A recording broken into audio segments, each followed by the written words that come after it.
Iran, Cuba, Venezuela, these countries are tiny compared to the Soviet Union.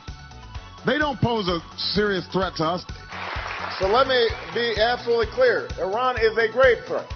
We can send 15,000 more troops, 20,000 more troops, 30,000 more troops. I don't know any expert on the region or any military officer that I've spoken to privately that believes that that is going to make a substantial difference on the situation on the ground. Now, I had no doubt, and I said at the time when I opposed the surge, that given how wonderfully our troops perform, if we place 30,000 more troops in there, then we would see an improvement in the security situation and we would see a reduction in the violence.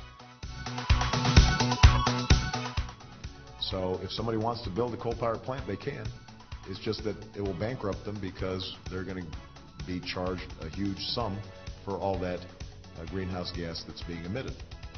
In Illinois and the U.S. Senate, Barack Obama helped lead the fight for clean coal to protect our environment and save good-paying American jobs.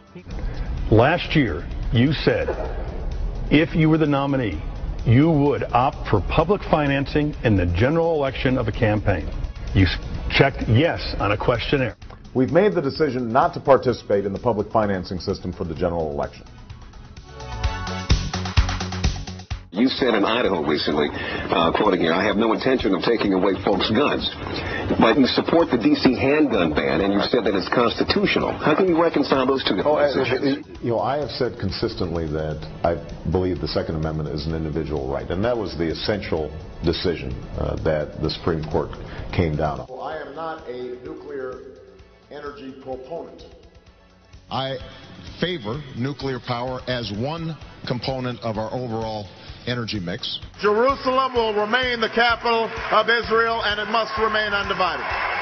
But I've also said that that's a final status issue. That's an issue that has to be dealt with the parties involved, the Palestinians and the Israelis. I can no more disown him than I can disown the black community. I am outraged by the comments that were made and saddened over the spectacle. Would you be willing to meet separately, without precondition, during the first year of your administration with the leaders of Iran, Syria, Venezuela, Cuba, and North Korea? Senator Obama? I would. And the reason is this, that the notion that somehow not talking to countries is punishment to them is ridiculous. Senator McCain keeps on using this example that suddenly the president would just meet with somebody without doing any preparation, without having low-level talks. Nobody's been talking about that. Without precondition? I would. So let me be absolutely clear.